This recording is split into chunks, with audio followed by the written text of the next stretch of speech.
Genesis 33. Jacob returns to Bethel. Then God said to Jacob, "Go up to Bethel and live there. Build an altar there to honor me. That's where I appeared to you when you were running away from your brother Esau." So Jacob spoke to his family and to everyone with him. He said, "Get rid of the statues of false gods you have with you. Make yourselves pure by washing and changing your clothes. Come, let's go up to Bethel. There I'll build an altar to honor God. He answered me when I was in trouble. He's been with me everywhere I've gone." So they gave Jacob all the statues of false gods they had. They also gave him their earrings. Jacob buried those things under the oak tree at Shechem. Then Jacob and everyone with him started out. The terror of God fell on the towns all around them, so no one chased them. Jacob and all the people with him came to Luz. Luz is also called Bethel. It's in the land of Canaan. Jacob built an altar at Luz. He named the place El Bethel. There God made himself known to Jacob when he was running away from his brother. Rebekah's attendant Deborah died.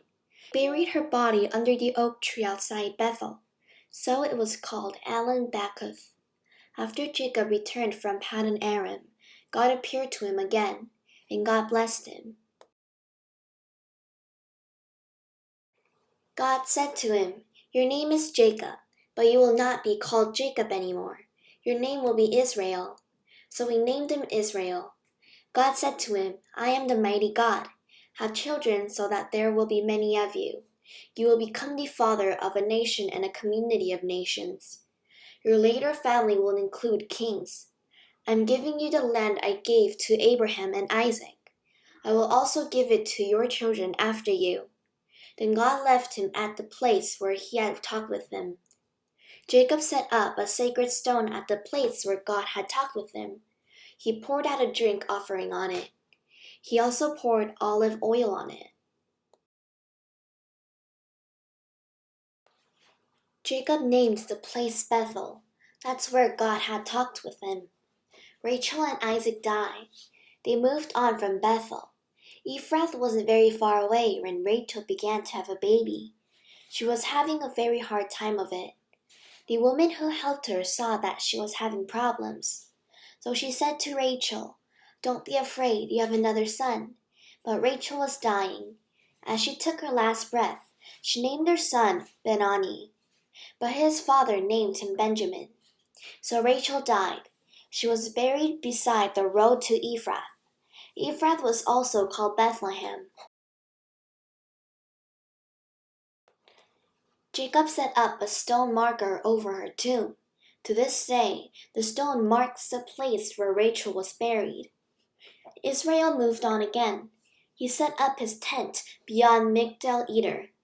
While Israel was living in that area, Reuben went in and slept with Bilhah.